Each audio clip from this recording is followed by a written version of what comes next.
Alhamdulillah, wa salatu wa salam ala Rasulillah. Assalamu alaikum, Quran Weekly. Very short bit of advice, specifically geared towards our young brothers and sisters that are very quickly attaining a lot of knowledge and are up and coming in the community and are becoming contributors to the community. Specifically, this advice is in regards to keeping your humility and keeping specifically your intellectual humility. Allah Azza wa Jalla says, فَوْقَ كُلِّ ذِي عِلْمٍ عَلِيمٍ. Above everyone who has knowledge is someone who has more, and of course, above all, it is Allah subhanahu wa ta'ala.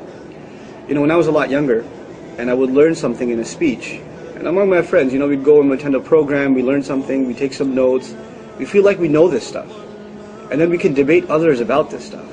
And he'd go talk to someone, that guy doesn't even understand. Doesn't he know this ayah, this hadith, this evidence, this proof, this one, you know, this scholar said this, that scholar said that. You've got all these references in your head, and you're using them to throw them like, ping pong balls at the enemy, right? You're shooting at the enemy with these evidences, and it seems like you're only learning this stuff so you can outdo someone else in debate, and to show them up in debate. So the knowledge you're acquiring is not to add to your humility, but it's to take away your humility. And this is the way of the non-believer. You know, the non-believer acquires an education to put a title next to their name. Dr. So-and-so, PhD so-and-so, Professor so-and-so. And this knowledge, you know, before they even say their name, they say their title, so you better know, I have more knowledge than you. But the knowledge of deen, however, it's supposed to be something, the more you have, the more it humbles you. The more it humbles you. But if you have knowledge, and the more knowledge you have, the more judgmental you're becoming, the more you're like, this one's deviant, and that scholar was wrong, and this one was out of line, and this and that and the other. How much have you studied compared to them that you can pass commentary? That you can just talk about them like that? And not just about them, and the imam in your community, or elders in your community. If you don't agree with something they did, first of all, you are in no position to pass a fatwa on them. You have no qualifications. I'm a beginner student, wallahi. I don't say this out of artificial humility. I'm a beginner student of the Quran. I have to study 28, 29 tafasir for a single ayah to try to get some understanding of what the ayah is saying. And me personally, when it comes to a hadith, I shut my mouth. Why? Because I know I'm not qualified to figure this stuff out. There's so much scholarship involved in deriving conclusions from a hadith of the Prophet ﷺ, from the issues of isnad, to the issues of the context in which it was said, to the issue of how it was understood by the consensus of the companions, radiallahu anhum ajma'een, to the issue of how it was understood by the greatest fuqaha of this deen. There are several complex issues here, and for you to just pick up the Bukhari and read a translation of a hadith and then start arguing with someone, this is a disservice to the sunnah of the Prophet ﷺ. And second of all, you don't even understand the language. You're just reading, spewing it off of a translation. How dare you? Students come to Imam al-Shafi'i rahimahullah, they come to him, we want to learn hadith from you. We want to learn hadith from you. You know what he says? And of course this conversation is happening in Arabic. He says, إِنَّمَا أَخْشَى عَلَيَّ طَالِبَ الْعِلْمِ. The thing that scares me, the thing that scares me the most is a student of knowledge. الَّذِي لَمْ يَتَعَلَّمِ النَّحْوَ.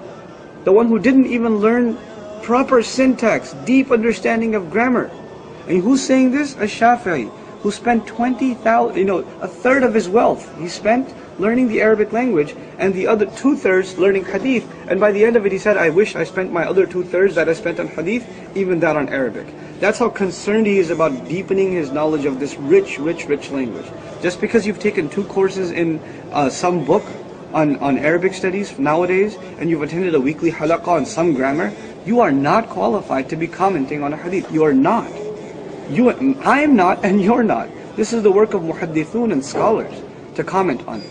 And for you to read an article or read a paper and read some excerpt that you barely understand, you don't even know what those terms mean, and for you to spew it out against someone else, it's absurd. And it's a disservice to the sunnah of the Prophet ﷺ. We have to be careful when we speak on his behalf. We have to be very careful. If you don't know your stuff, and I'm telling you, you think you know your stuff, but you don't. You don't. Humble yourself to the people who have knowledge. فَاسْأَلُوا أَهْلَ الذِّكْرِ. Ask the people of remembrance, the people of knowledge. إِن كُنتُمْ لَا تَعْلَمُونَ. If you yourself don't know. I didn't finish that quote of Imam al-Shafi'i. I'll just share that with you and I'm done. He says, الذي لم يتعلم النحو أن يدخل في قوله صلى الله عليه وسلم من كذب علي متعمدا. He says, I fear for the student who doesn't study Arabic deeply, and this is just one of many conditions of studying the Sunnah. Arabic is just one of many conditions.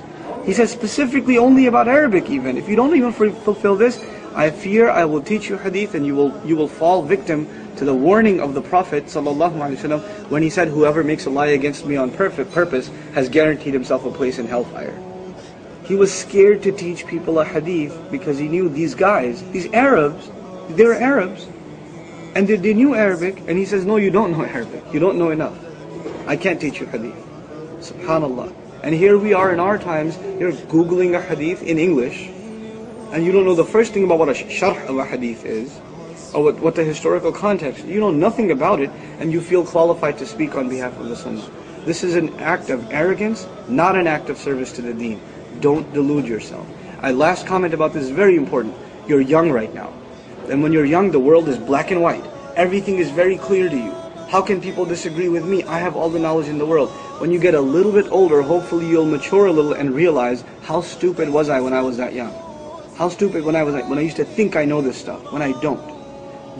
Before you hit the brick wall and it's too late, and then you realize it after you've done a lot of damage to others and yourself, realize that now.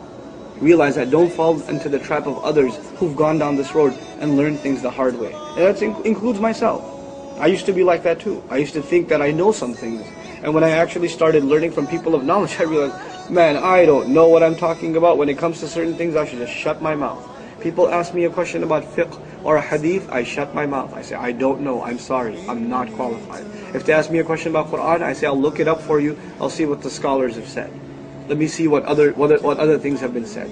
Let me get some research for you. But I can't, at least I have some ability to do some research with Quran. But when it comes to these other topics, I cannot open my mouth, including issues in theology. You can study theology with a scholar, but if you think you're qualified to be debating theology with someone, think again. Think again. Every single science of this deen has prerequisites you have not met. You just haven't met them. If you're serious about learning, be serious about learning. If you're only learning to debate with others, check yourself. Because you can hide that from everybody else. You can hide your arrogance from Allah. Somebody's selling liquor in a liquor store and they're doing haram. And their haram is open and manifest, and we don't agree with it. But you have arrogance inside your heart. And that is also unacceptable to Allah in the smallest bit. In the smallest bit. So you can look at that person who sells liquor and say, how can he do that? How can he do such a disservice to Allah? How can he call himself a Muslim? Well, you look inside yourself too. If you've got an ego problem, and if that ego problem is making you intellectually arrogant, and you think you're just learning this deen to argue and debate others and be condescending to others, check yourself. Really watch yourself. I know I should stop now, but I can't help myself. One last comment. Don't speak about other scholars. Don't speak about them. If you disagree with something they said, the people of knowledge, they make dua for them and then they disagree with them. That's what they do. Because they don't know where they stand with Allah. They don't know. You don't know when you're talking about a scholar who already passed away, what his rank is with Allah, and what sins of his or mistakes of his, genuine mistakes of his, Allah has already forgiven.